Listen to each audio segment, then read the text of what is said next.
So welcome. I think just starting off with a general welcome to RAREfest. I'm looking around the room and I can definitely see faces that I saw last night at our wonderful, wonderful launch event with performances by our own Unique Feet community and a whole host of other young people with rare conditions, really telling their stories through different mediums, comedy, music, talks about planetary science. It was brilliant. So welcome back again today. If you were here yesterday, welcome for the first time if you're just joining us this morning. So we're going to start with a topic that really came to me about 6 months ago. I was introduced to a chap called Sanjay, and he is a professor at UCL. And he's really campaigning at the moment along the idea of rare and hot, is how he phrased it. The impact of climate change and sustainability on rare diseases. And it suddenly dawned on me that we're really not talking about this. This is not something that had really kind of been in my orbit at all. And I thought, wow, how can we not be talking about this? This is, climate change is all around us at the moment. It's happening now. And we're seeing the devastating impacts of that day in, day out on the news in different parts of the world. And perhaps we feel a little bit safer here in the UK because our climate, we've just had a pretty rubbish summer. It's rained a lot. It hasn't been that hot. I mean, I spent last year making a new gravel garden because I thought all my plants were going to die, and then it's been flooded. So I think we don't feel the urgency of it so much here in the UK, but we need to start considering it. And fortunately, some of the systems, the healthcare systems that we work within, that we're influenced by and affected by, are already thinking about it. So we're going to take a bit of time today with some brilliant speakers to just reflect on what is happening with the climate, what is the potential impact for people with rare conditions of that, and what are we already doing about it? And then, of course, what could we do more of for the future? So I'm going to start by introducing our speakers today. I've already mentioned Sanjay. He's not actually with us today. He's going to be on screen doing his presentation later because he's had an injury, unfortunately. But Peter and Deb, I'll let you introduce yourselves. I'm Deborah Richards. I'm the General Manager for Alexion AstraZeneca Rare Diseases for the UK and Ireland. And Alexion's been working in the rare disease space for about 30 years, developing medicines where there are unmet need. Thanks, Joe, for having me. I'm Peter Fish. I'm the CEO of Mendelian. My background is molecular genetics and clinical medicine.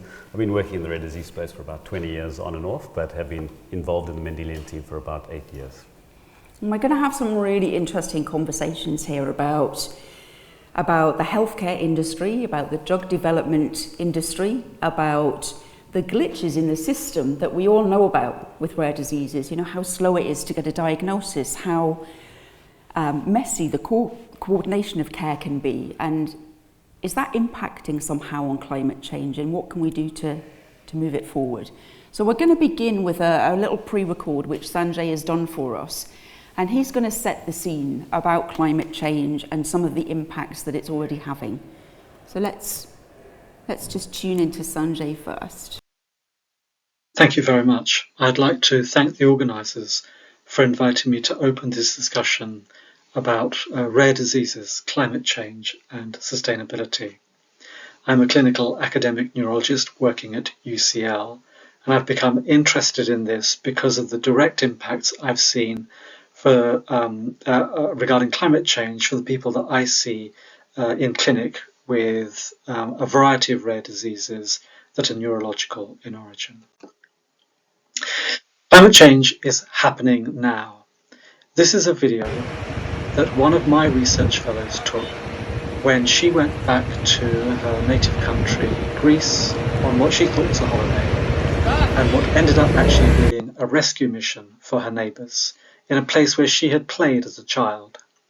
She then went back to look at what had happened a few days later and was devastated to see the destruction that had resulted from this wildfire due to the elevated temperatures and very dry conditions that have been prevalent for some time around Athens. And what this organisation, World Weather Attribution, has shown is that in many cases, these events are significantly more likely to have happened or to have happened with a particular range of intensity or frequency than would otherwise be the case had climate change not been occurring.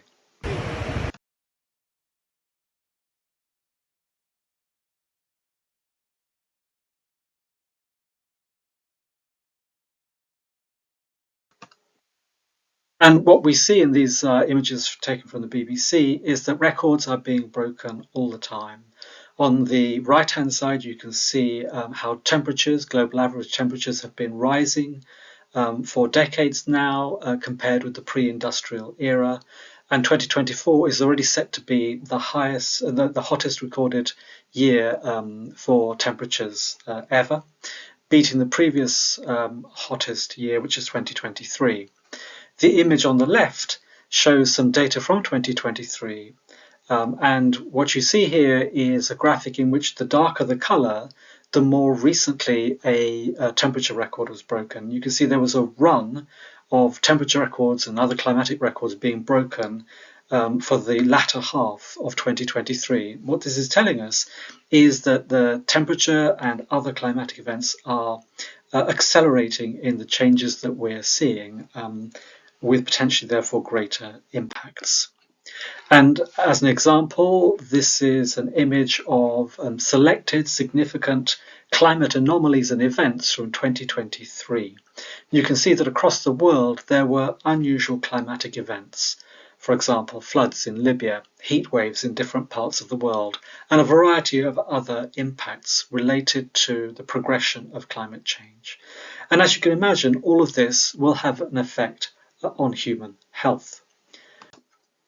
So it's, I think, relatively easy to see how a heat wave can affect human health, how other consequences that may be more common because of climate change, such as intense floods or rainfall or droughts, or the interruption of supply chains as a result of these events. You can see how these could directly link to human health and disruption of human health. And for some years now, The Lancet has been publishing a series of very comprehensive and authoritative reports about the impacts of climate change on human health, about the impacts, for example, on the ability for people to work outdoors, which is very important for many people in developing nations, especially who may rely on farming for their livelihoods.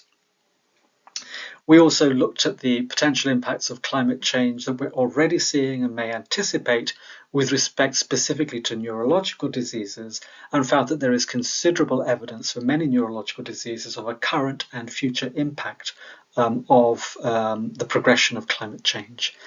And increasingly, journals have been publishing, for example, joint editorials across hundreds of journals saying that we really need to do something about this, to think about the impacts on human health, on biodiversity, and on other aspects of the environment, and how these crises are all converging, threatening human health especially.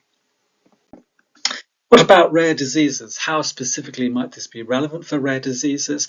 Well, I see this through the lens of a neurologist. I see people with a variety of very rare conditions and rare conditions that are neurological in origin.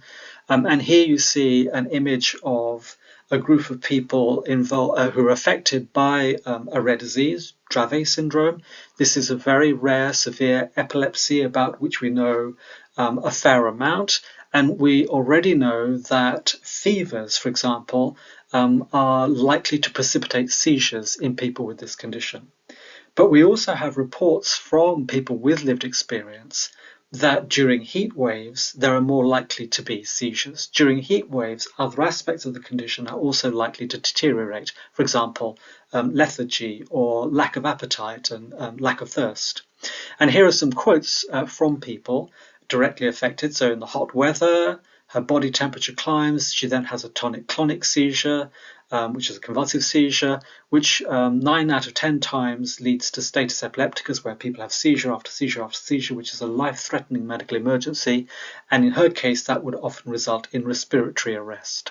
So a direct consequence of a heat wave, and heat waves, as we know, are becoming more common and more intense, as a result of climate change. And there are other similar quotes of the things that people are already having to do in order to keep their loved ones affected by rare diseases safe. And you may have your own experiences in this context. We're doing some research at this, looking at how ambient temperatures and room temperatures, because of the modulating effect of built environment, might have on body temperatures in people with rare epilepsies in particular, and trying to see how body temperature and skin temperature might change with environmental temperature, and how this might be associated with an increased risk of seizures. And we're getting some interesting data, but these are painstaking studies which, in my view, are very important to undertake. But what's also important is to think about the impact of healthcare systems providing support for people, including people with rare diseases, during such emergencies and the rest of the time, and the contribution that they make to climate change itself. If you put all the health systems in the world together and treated them as a country, then they would be equivalent to the 5th largest emitter of greenhouse gases. So there is a price to pay for healthcare, and healthcare, of course, is essential to all of us. But this is a paradox, and this is one of the things that I think we should be discussing in this panel. And in fact, this is a question for the next speaker. How can we think about this? How can we address this paradox that healthcare systems are both essential but also significant contributors to greenhouse gas emissions and therefore to climate change? Thank you very much. So in his absence, thank you to Sanjay for setting the scene beautifully for us there. Peter. Thank you, yeah. Do you want to take the next? Great. So yeah, I think what's quite frightening is I've been in healthcare for about 25 years, and only this year did I hear the absolute sheer magnitude that healthcare has on greenhouse gas emissions. I mean, 4.6% of greenhouse gases is substantial. We think of aviation as the big polluter, but that's only 2%. But anyway, when I heard this stat the first time, they had broken it down a little bit further, just to give you an idea. And one of the components is medical imaging, and that is about 1% of greenhouse gases. That's substantial. So I dug into this to explore this a bit further. One MRI is the equivalent of releasing 50 party balloons of CO2 into the atmosphere. Oh. It's pretty crazy. I mean, it's mind-blowing to think about it like that. But yeah, so at Mendelian, we really have been focused on trying to shorten the diagnostic odyssey of rare diseases in particular. And a big piece of this is to really increase the efficiency of management of patients and people with rare diseases. Really looking at how we impact and reduce the greenhouse gas emissions. It's either going to be moving to greener sources of energy or increasing efficiencies. So, we obviously need to do both, but realistically, rare diseases is a very large group of people. We all know the numbers around 1 in 10, 1 in 17, somewhere in between that. But when you look at healthcare, we really concentrate rare disease patients into healthcare. There was a study done a few years ago now, taking random patients from a GP waiting room. 1 in 4 of the patients in a GP waiting room above a certain age had an undiagnosed genetic disorder. Not all of them rare, but this gives you an idea of the hyperconcentration of rare disease patients into the healthcare setting. So all of that, it's not a 1 in 10, 1 in 17 effect on this. It is a substantially bigger effect. And how do we start tackling that? Realistically, when you also probably know the numbers around the diagnostic odyssey in the UK, 5.5 years on average to get a diagnosis, which is staggering because a lot of rare diseases now are actually diagnosed at birth. So to get that average up to 5.5, you really are, some of these patients, unfortunately, as we know, have this very long journey. Beyond that, only 50% of rare disease patients are ever diagnosed. So there's this huge amount of patients that are in the healthcare setting that are really suboptimally managed. And our real focus at Mendelian has been to try and change that pre-diagnostic phase. Can we increase the efficiencies and optimize that piece? I mean, as a company, it's trying to get into the healthcare setting. Unfortunately, you have to evidence to the healthcare setting the impact that you can have in the space from a resource and a cost point of view. Luckily, health cost and resource use and greenhouse gases really go quite closely together, because if you can reduce resources, you're reducing greenhouse gases, and of course you're reducing costs for the NHS. So across the history of the company, we've been going for about 8 years in the UK here, that's where we were born, and we did a study looking at patients with rare diseases in secondary and tertiary care, looking back 10 years from the date of diagnosis. So that very much that pre-diagnostic journey, and the cost of those patients and the resource use of those patients was 4 or 5 times higher than other patients in secondary and tertiary care, which are not simple patients. So you're already starting to show this the bigger resource utilization due to inefficiencies in that group, and we evidenced that into the NHS, which is actually now part of the rare disease framework. It's referenced in the rare disease framework, but that took 4 or 5 years to get that study done and into the NHS. So we've been building a lot of this evidence. We've just finished up a study funded by the Department of Health looking at our rare disease case finding algorithm. So just really in principle, we go into medical records, we look for patterns of early signs of rare diseases and float these patients up, hopefully as early as possible, to the clinicians with the right pathway that they can place these patients on. So trying to optimize those patients into the right pathway very quickly. And we looked at 5 of the diseases that we have algorithms for. We chose these quite carefully for trying to figure out overlaps. And we looked at the impact that the technology could have on that pre-diagnostic phase. And looks like we can save about 75% of the resources prior to diagnosis if we can get these patients on. And this is just incorrect imaging for misdiagnoses and that type of stuff. Of course, post-diagnosis is that's also a substantial area where you can optimize the management of these patients and the resources. So can we find these patients earlier, shorten that diagnostic odyssey, get them into the management? If there's a treatment, of course, that'll have a substantial impact on that post-diagnostic phase. But even when there isn't, we know, all of us know in this room, the impact of a diagnosis in optimal management and care planning and joint groups.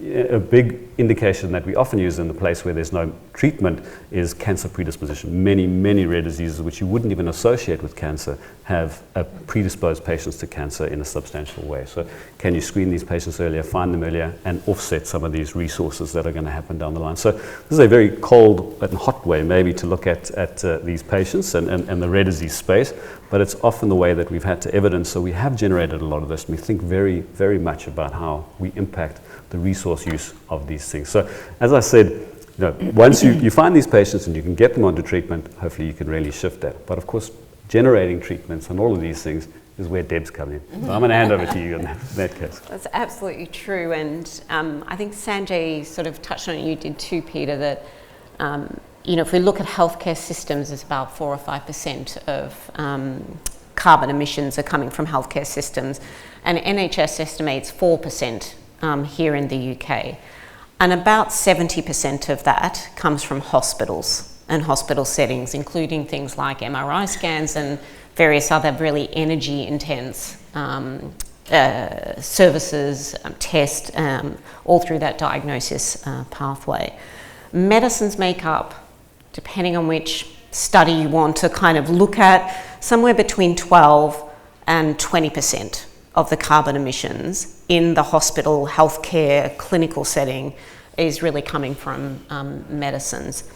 And NHS were one of the early movers to recognise this link between climate and health. And quite some time ago, somewhere in maybe around 2010, they put together the Green NHS strategy. You can go online and have a look at that. And that's been effective. It has, I think it was 2019, about 25% of carbon emissions since they started tracking this have been reduced out of the system or eliminated out of the system through very, very practical changes, as you were saying, Peter, changing the way you work, doing things more efficiently and doing things more effectively. And so what are pharmaceutical companies doing? AstraZeneca, Alexion, like many other pharmaceuticals, are committed to delivering net zero through the impact of pharmaceuticals in the healthcare chain. And for AstraZeneca, that is by 2030. So we want to be net zero by 2030. And that means that we are withdrawing carbon from the environment to match our emissions, or even lower, to be carbon negative. And we do that in a number of different ways. The first point is elimination. So how do we look at the way we work every day, whether it's in an office, whether it's in a lab, whether it's in our R&D, research and development team through the clinical trials. How can we work differently? And if you think about clinical trials, hands up if you've been involved in a clinical trial. I used to coordinate them. Some people have been involved. You might know and be familiar with protocols and how often you have to go into the hospital to be monitored, and sometimes do quite mundane tests that, quite frankly, could be done on your watch. And so how can we, in that setting, start to move to remote monitoring where it makes sense and reduce the need for people to travel into hospital on a regular basis? Also, reducing the travel footprint. Do we really need to have all of the principal investigators from around the globe in one location several times a year? Because that has a big footprint through travel. So we're looking at across that through clinical trials. The other thing we're doing is looking at how do we reduce our energy use and change our energy behaviours. And some of that starts with where we work in an office. And for those of you who live in Cambridge, we have a R&D, a research and development hub in Cambridge called DISC. And that has just been revamped and is now a fully sustainable design, right through to our heating sources, right through to all of our energy sources. And we've been able to reduce about 50% of the carbon that we emit from that site just by bringing in sustainability initiatives. The other thing we do across our manufacturing sites, which is where most of the emissions come from, we look first of all at the different gases and emissions that come from the manufacturing process, and we try and capture those. We look at where we obtain our energy and our heat sources from, and we try and purchase something from green energy sources. Just recently, actually, we made an announcement that for our manufacturing plant in Ireland, where trucks disperse our medicines across the country and come across the water to the UK, we're substituting the fuel that is used in those trucks with a hydrogenated vegetable oil. So your medicines, if you happen to have an AstraZeneca or Alexion medicine, is going to be delivered to you in a very green way. The other thing I wanted to really touch on, and I think Sanjay kind of mentioned it, is if you see more and more natural disasters, we would call them, or climate-related disasters. I think people might remember the floods recently in Spain as an example. And you think, if you're sitting there, how would you get to hospital if you needed to get to a hospital or a clinic when that sort of disaster happens? How would you get some food sources? How do you make your way and get your routine care done when those sorts of things happen? And this is why I want to talk about some adaptation that I think is really important to start building into our thinking and into the way we approach healthcare. Because if we think about some of our medicines are delivered through home care, and if there's floods and if there's these kinds of climate-related disasters, you're not going to be able to get your medication.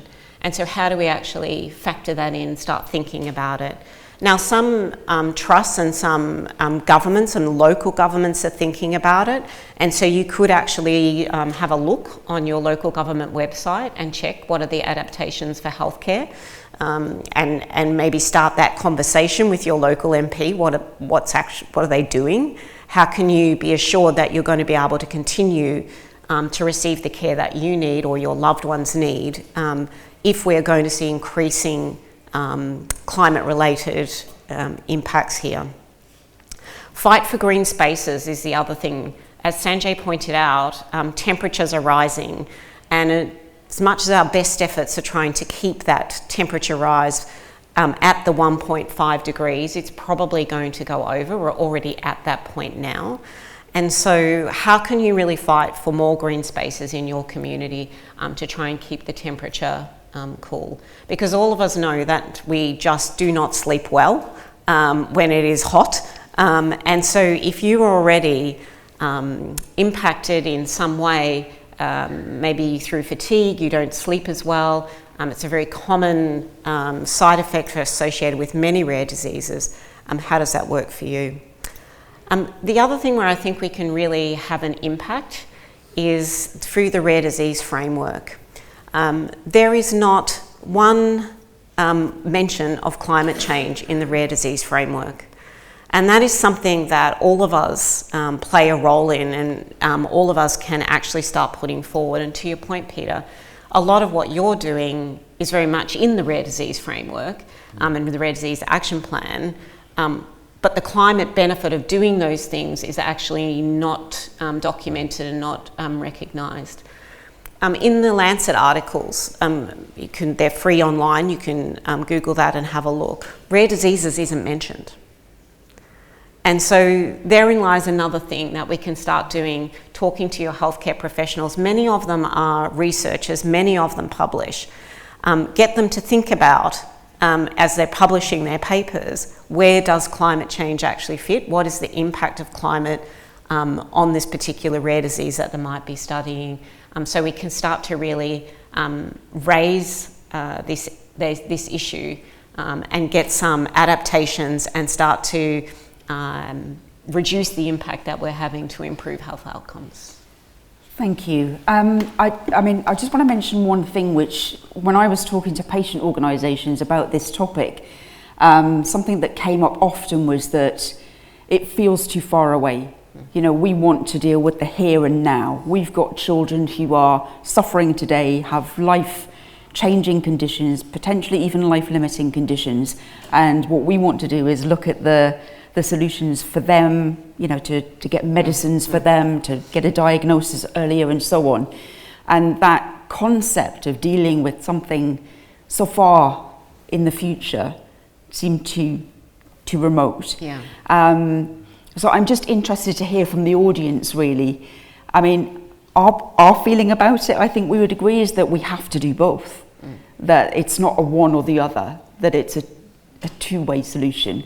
And it almost feels like it's a bit cyclical, that one is feeding the other, the sort of the inefficiency of the healthcare system are actually contributing to climate change, and that's the thing that's meant to make people better is potentially in some cases making people worse in the longer term. But likewise, that same cycle could be reversed by people within the healthcare system reducing the impact. So open to the floor. We've got about 2 minutes for questions, 2-3 minutes for questions. So please do put your hands up if you've got one. And Emma. Thank you, that was very interesting. Just as everything's getting warmer, do we now actually need to rethink the storage of the medications that people are taking? So are we actually going to enhance it by people having to run more fridges to keep some of the medications cool so that they are effective? And are people actually going to need more medication as the temperatures go up? And equally well, if the winters get colder, are people going to have to rethink how they run their care? Thank you, that's a great question. That's a really interesting question, and different rare diseases are influenced by heat, and Sanjay mentioned that. And so the first thing you do is search for your air conditioner, or you might, I'm from Australia, so air conditioners are everywhere, right? But they're less so here. But what you don't really want is people going out and getting more air conditioners, because that contributes more to the problem. So how do you improve ventilation in homes, and how do we design homes so that they have the right insulation as well, and the green spaces? The other thing is, does your medication, and it's really something to start asking the healthcare professionals, they should know this information, if not we'll force them to search for it. Does your medication somehow change your ability to manage your temperature? And some medications do. I'm not an expert in all of them, but I know there are some antipsychotic medications that fit that bill. And so how do you then adapt what you're doing? So don't go outside in the middle of the day when it's hot. In terms of temperature and medications, every medication has a different temperature range, and laboratories usually study a wide range and then make a recommendation for a midpoint for that, and you get a shelf life. But that is something that's really important, that you actually stick to that. And so if your house and everything around you is heating up, then what is the impact of that? It may mean that you do have to store things in a fridge more often. Absolutely, and it's really important to keep within that guidance as well. I think the other thing around medicine too is, as we are thinking about the drug development very early in the life cycle, is can you develop medications that have a much wider temperature shelf life, if you will? Because sometimes if you think about IV therapies, a lot of them need to be kept quite cool and in the fridge, but small molecules, tablets, maybe not so much. And so how do you actually do that? That also has the advantage of self-care. So if you have a tablet medication or a subcutaneous medication, you can usually manage that at home yourself. But if you have IV, then you've got to get to the hospital, and so you have to think about that really early on in the drug development life cycle. And it's happening a lot, and through AI, I think we're getting much better at that sort of medicine development and the targeting that happens there. Thank you. Can we have we got time for one more question? Yeah, thanks so much for this session. I just wondered, playing devil's advocate, do you think that the move towards more sort of greener, sustainable solutions could potentially limit our ability to innovate? And how do we make those trade-offs? I actually see the opposite being true. This opposite being true, but I see your point. One of the things that worries me is if we don't take action and we start to see more of these floods, heat waves, particularly the devastation that we saw in Spain recently, governments are going to have to spend a lot more money in disaster recovery. If they're spending more money in disaster recovery, is that less money in the healthcare system? Is that less money in research and development? Is that less money in the diagnosis pathway for rare disease?